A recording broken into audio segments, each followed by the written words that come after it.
Hello class, and welcome to video 16, Habit 5, Part 3, Seeking First to Understand, Then to be Understood. I wanted to explain to you something called the Pygmalion effect, or the self-fulfilling prophecy. So in 1940 or so, George Bernard Shaw wrote a Broadway play called Pygmalion. Later it was made into a movie called My Fair Lady. You may or may not remember that. So in this movie or play, Eliza Doolittle was a poor English girl who spoke with a Cockney accent, and Professor Henry Higgins taught her to speak and act like a lady, and she became a real lady by the end. So this is called the Pygmalion effect. It's after ancient mythology. The story goes that there was a sculptor named Pygmalion who'd wanted to sculpt the statue of the ideal woman. And so he started doing it, and she turned out beautiful. He even gave her a name. He called her Galatea. And she was so beautiful, by the time he finished, he fell in love with her and wished she could be a real woman. And according to the story, Venus, the goddess of love, turned Galatea into a real woman, and she married Pygmalion. They lived happily ever after. Sounds like a Disney movie. Okay, so in honor of this, we have something called the Pygmalion effect we talk about in business and in management. This has been studied extensively. So let me give you an example of how this has been studied.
Created using Powtoon.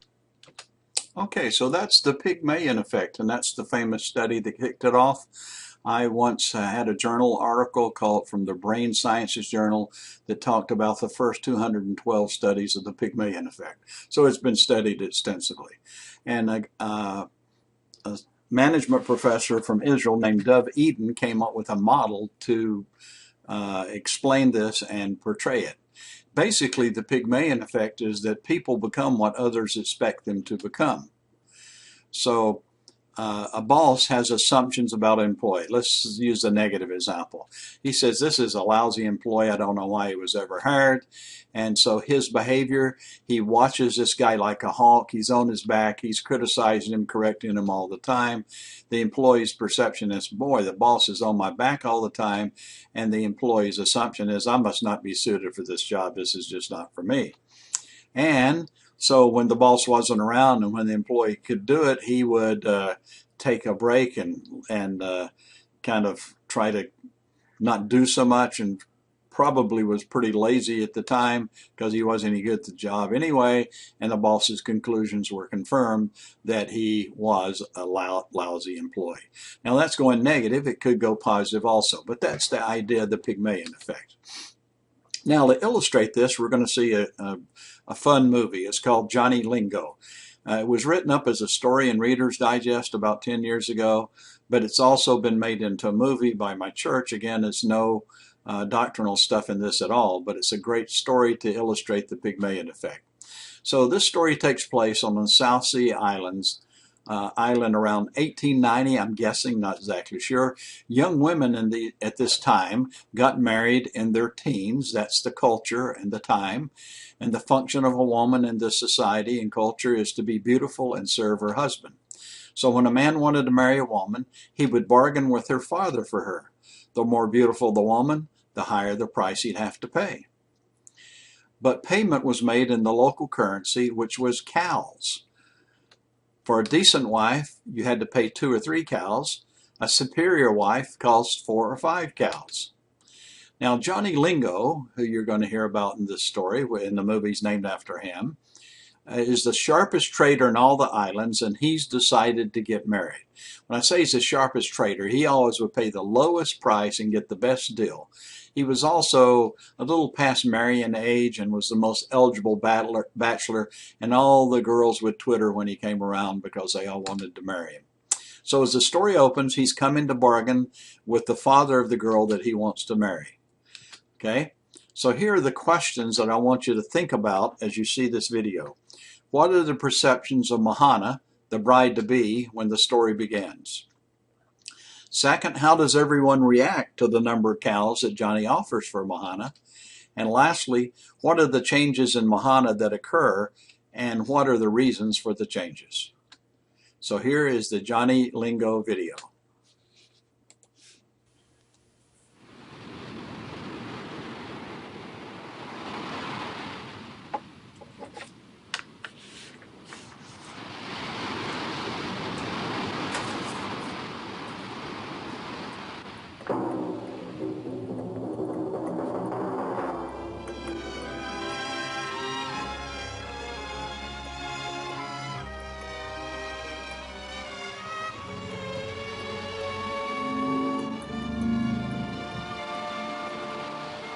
Johnny Lingo.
Johnny Lingo. He comes, Johnny Lingo. Johnny Lingo. Where's number C? How far is it away? Too low. Yes, Mr. Harris. I don't pay you to stand around gossiping. There's goods to be unpacked. But, Mr. Harris, Johnny Lingo comes. Oh, well, he comes often when he's through trading. But not to bargain for a wife. Johnny Lingo will ask Mookie for his daughter. Well, it's time. The girls in the village flutter like birds when he passes. But, Mr. Harris, Mookie's daughter, Mahana? Mahana? You mean the little shadow who comes in once in a while for a spool of thread? That's the one. She has a face like a stone, and she looks as though she missed too many meals. She's not young either. She's maybe 19 or even 20. Moke long ago gave up hope of finding a husband for her. Why would Johnny Lingo take himself such a wife when he could have any girl on the island? He's a shrewd trader. None shrewder. And they whisper it is because he can get her for nothing. I can't believe he'd take a wife like Mahana just to save himself a few cows. I only know what they're saying. Well, it's none of our business anyway who Johnny Lingo marries. As the Popton Lonnie ordered, take it away. She's waited a long time for it. Would you like me to tell her this here? Tulo, you're a conniving scoundrel. You know very well she'll be at the bargaining. Why, sir, I had not thought. Oh, come now, Tulo. That's exactly where you want to be. Well, I don't suppose you'll be any good to me until the matter of bride for Johnny Lingo's settled. All right. You may go. Thank you, Mr. Harris. But don't forget to tell Lonnie. Do not worry, Mr. Harris. Mahana! Mahana! Where is that girl? She knows today's the bargaining day. Mahana! I'll beat her. She's as foolish as she is ugly. You don't want to let Johnny Lingo hear you say that? He has eyes, hasn't he? But he must think he's getting a bargain. He will get a bargain. He wants a woman to mend his roof, to fix his supper, and doesn't want to pay more than a three-legged cow for her. You do not know what it means to have a homely daughter, Mahai. I'm ready to give him a cow, just to have him take her off my hands. And I will count myself fortunate to be rid of her. She is no comfort hugging the corners of the hut, speaking only in whispers and never looking at me. This is what comes, Mahai, of buying a two-cow wife. Look at you. You paid 4 cows for your wife. 5. And she gave you beautiful daughters. Your investment has been doubled. I see her. Mahana, you ugly. What are you hiding up there for? Today is a day of bargaining. Come down and be ready to greet your husband-to-be. Mahana, I will not have this. Shall I follow you up there with a stick? Do you want me to put bruises all over you so that Johnny Lingo will see what a disobedient daughter you are? Let me. Mahana, you are a very fortunate girl. All the other girls in the village envy you. They mock me. They would change places with you, every one of them. Look, be a good girl and come down for the bargaining. I hear them. They come.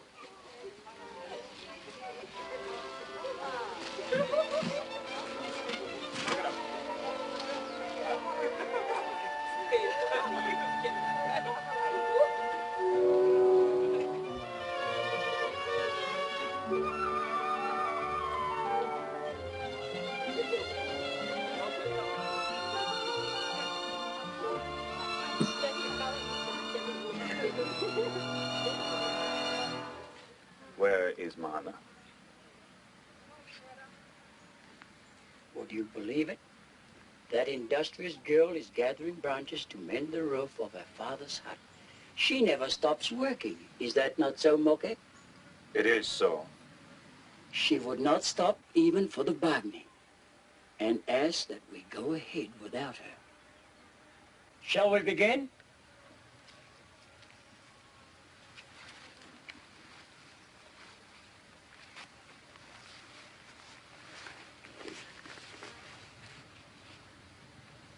I seek the father of Mahana. I am Mahana's father. What is it you want? I wish to take Mahana for my wife. It is hard for a man to give his daughter to another. I am prepared to pay. How many cows do you wish for Mahana? 1 cow is all he can ask. One cow.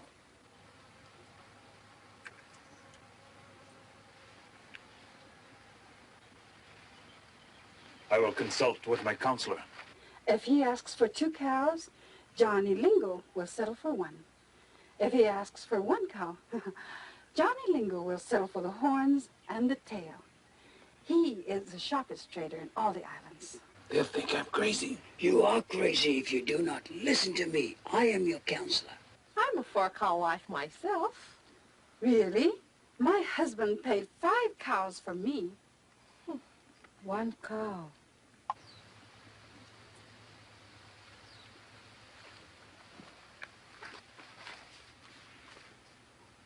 Three cows.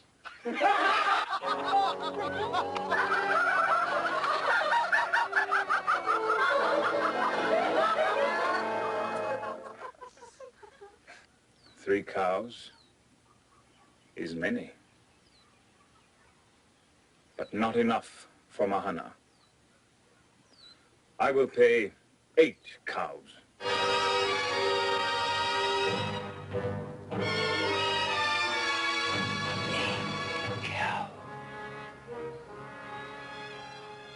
I will bring them in the morning. Tomorrow night will be the wedding festival. And then Mahana and I will leave for the honeymoon place. Is it agreeable?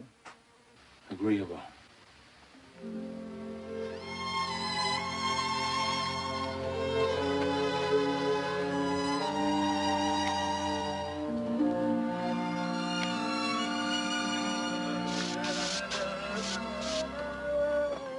Well, Philo, did you find Lonnie? Oh, I forgot, Mr. Harris. Well, that doesn't surprise me at all. Here I am doing your job. Get busy. But, Mr. Harris. What now? 8 cows, Mr. Harris. What are you talking about? Johnny Lingo has offered 8 cows for Mahana. Oh, no. You must be mistaken. Why, for 2 or 3 cows, a man can buy quite a decent wife on this island. 4 or 5 brings a superior one. But, Mr. Harris, I heard it myself. 8 cows. But why? It can be only 2 things. Either he is crazy or he is blind. You should have seen Moke. He looked as though a coconut had fallen on him. And all the while, Mahana sat up on a tree. Quiet. Johnny's coming. Hello, Johnny.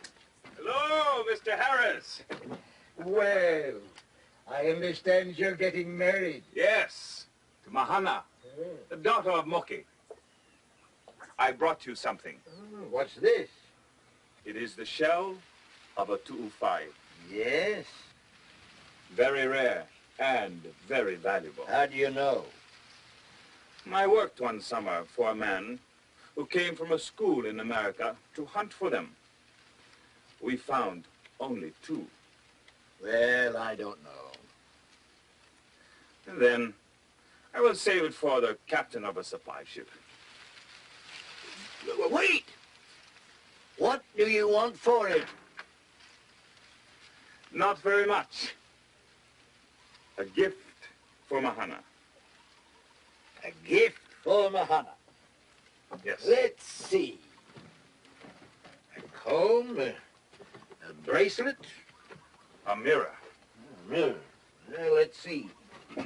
I have some right here. How's that one? Not like this. I want a nice one with a handle. Gold. Carved with birds and flowers. Sorry, this is all I've got. Do you have any idea what a mirror like that would cost? Why, the shipping alone is costly, you know, and it's preposterous. Gold he wants. Of course, I might be able to order one from the States. It'll take months to get it. Oh, that is fine. Mahana and I will be away visiting many islands. I will pick it up when we come back. Johnny Lingo, you drive a hard bargain. That's why I can't understand. They say you were paying 8 cows for Mahana. Oh, they told you. It's all over the village. So, they know all about the 8 cows. They know. Then, always and forever, when they speak of marriage settlements, it will be remembered that Johnny Lingo paid 8 cows for Mahana. I expect.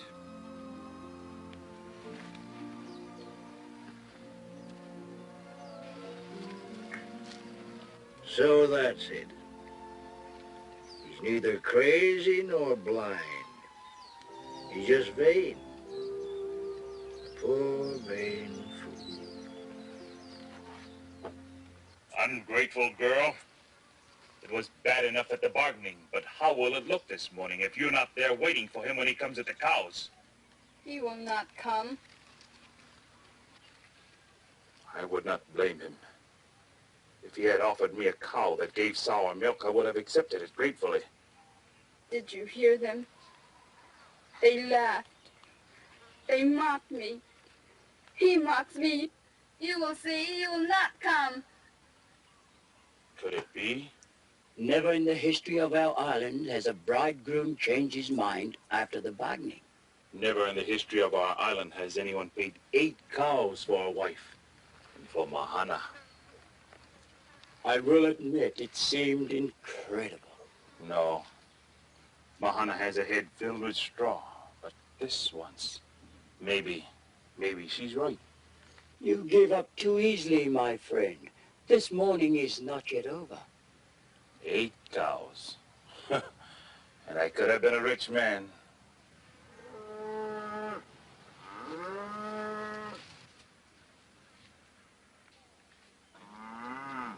Mahana! Mahana! He comes!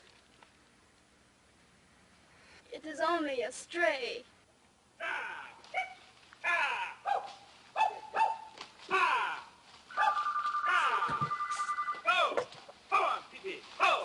Hello?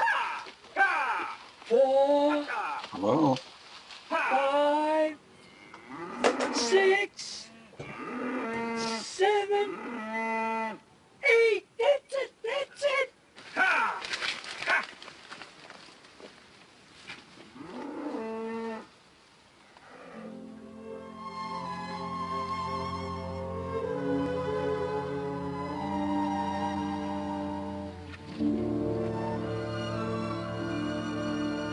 Mahana.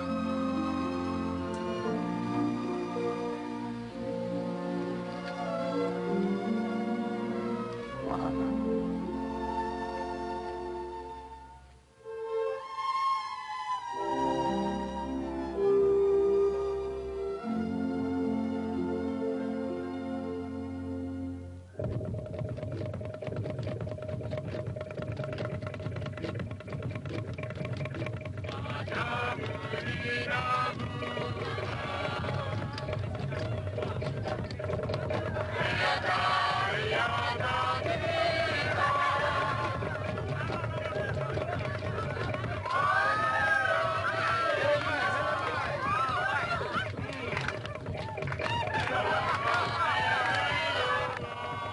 Mahana.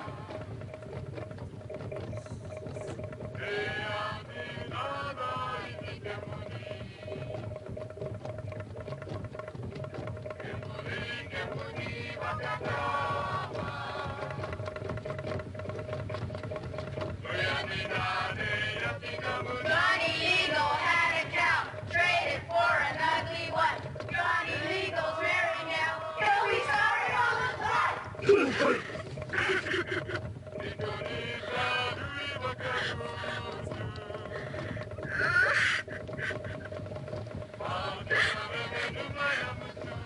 Don't cry, Mahana. It's true.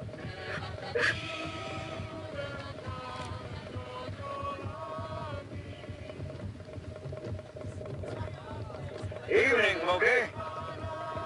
Mr. Harris. I came to congratulate the newlyweds. Over there. Johnny Lingo and my Mahana.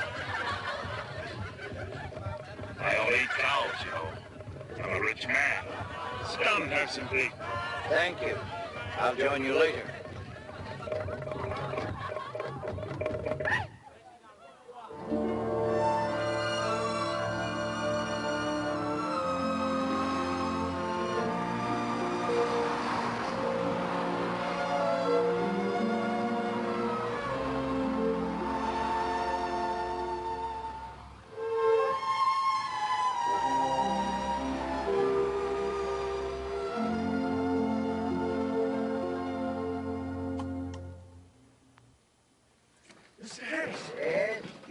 tells me he saw a candle flicker in Johnny's hut late last night. Oh, well, then they're back.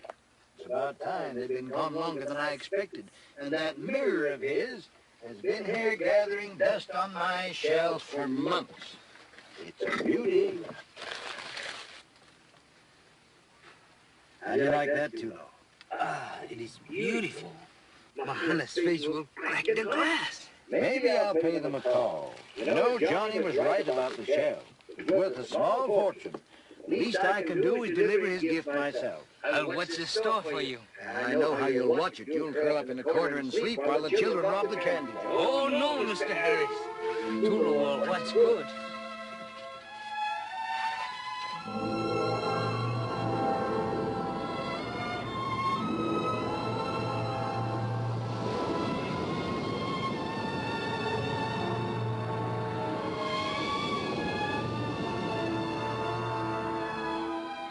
You cheat me! She's worth 10 cows! You cheat me! You cheat me!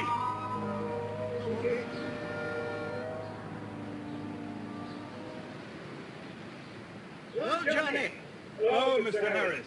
brought the gift you ordered. Good, good. Come in, come in. It's been on my shelf several months. Good. Let's have a look at it.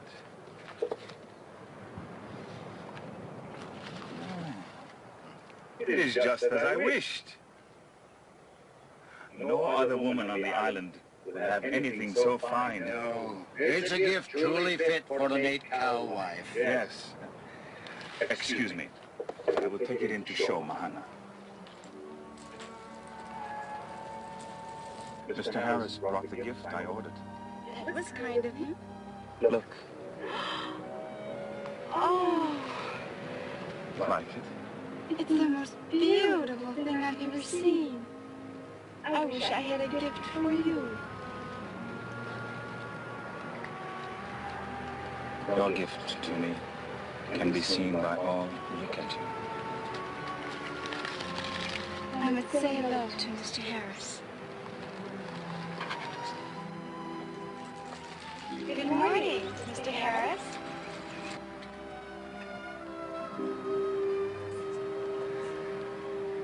Mahana? Welcome to our home. I thank you. Mahana. Mahana must go for some water. Will you excuse her?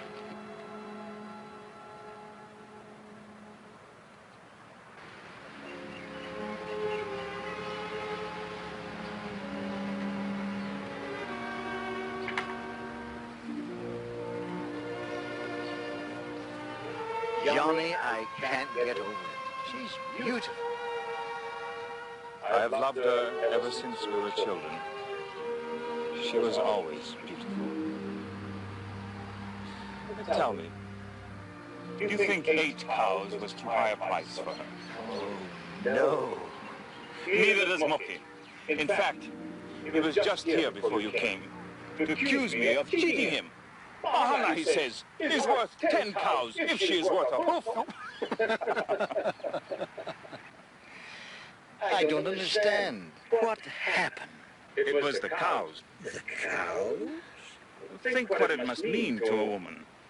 Her future husband meeting with her father to discuss the lowest price for which she can be bought. And later, when the women of the village gather, they boast of what their husbands paid for them. 3 cows, or 5. How does she feel, the woman who was sold for 1 or 2? This could not happen to my Mahana. Johnny, I've misjudged you. I thought you were thinking only of how important you would look to your friends giving 8 cows for a wife. I didn't know you wanted to make Mahana happy. More than happy, Mr. Harris. I wanted her to be an 8-cow woman. Many things can happen to make a woman beautiful. The thing that matters most is what she thinks of herself. I see. In her father's hut, Mahana believed she was worth nothing. Yes. And now she knows She is worth more than any other woman on the island.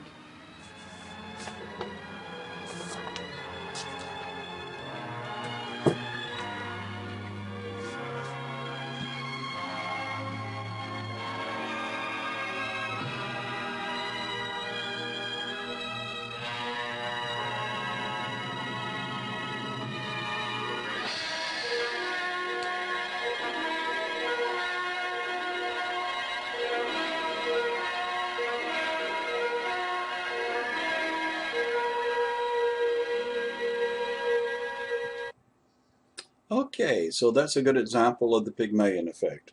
Now, at the beginning of this video, I asked you to consider 3 questions. The first one was, what were perceptions of Mahanna at the start? Obviously, they weren't very good. But she was described as she speaks only in whispers and hugs the corners of the hut. Her father called her, "Mahanna, you ugly." And as a result, he treated her poorly. So that is the way that she was then. But how did the people react when Johnny offered 8 cows? They thought he was either blind or stupid. They couldn't believe it. They were flabbergasted. And by the end, Mahanna was beautiful, well-groomed, very well poised. Why? What's the difference? Well, Johnny says it was the mirror, but it wasn't the mirror. That was only part of it. Now, you have to think of the time frame. The storekeeper, Mr. Harris, said it would take months to get the mirror, and near the end, he said it's been on the shelf for months gathering dust. So what happened during the meantime? Johnny and Mahanna were away visiting islands, and everybody knew that Johnny always paid less than an item was worth. And so when he showed up on an island with an 8-cow wife, everybody assumed she must be worth more, and they treated her that way. And they treated her like she was beautiful, and she became what she was expected to be. Near the end of the video, when Mr. Harris saw Mahanna come out, he kept saying, "Mahanna, Mahanna," like he couldn't believe it. He was almost ready to say, "What happened to you? You were used to be so ugly." But before she could say anything, Johnny, who's still protecting her self-image, told her to go get some water. Okay, so that is an example of how the self-fulfilling prophecy or Pygmalion effect works. So let's apply this to the Johnny Lingo story. We're going to start with, instead of the boss, we're going to use Mahanna's father. So his assumptions were that she's ugly. So he treated her mean. He called her, "Mahanna, you ugly." He said, "You want me to beat you with a stick," and so forth. And so her perception was that Dad thinks I'm worthless. Her assumption was she's ugly and worthless. Nobody will pay anything for her. And how was she behave? She was ill-groomed. She didn't comb her hair. She had a low self-image. When the children at the wedding festival mocked her, she said it's true. And so her father says, "Aha, she is worthless." And it's a vicious circle that goes on and on. If she had stayed with her father, that's the way she would have been. Now, along comes Johnny, and he has a different perception. He says, "She is beautiful. I've loved her since we were children. To me, she's always been beautiful." So he paid 8 cows for her. He got the mirror. He treated her kindly. He said, "Your gift to me can be seen by all who look at you." He was nice to her. So her perception was, he thinks I'm great, and her assumption is, I must be beautiful. I'm worth at least 8 cows. So by the end of the movie, her behavior was she was gracious, she was poised, she was took care of herself and looked really good. And Johnny says, "Aha, she's an 8-cow woman." In fact, her father says she's worth 10 cows now.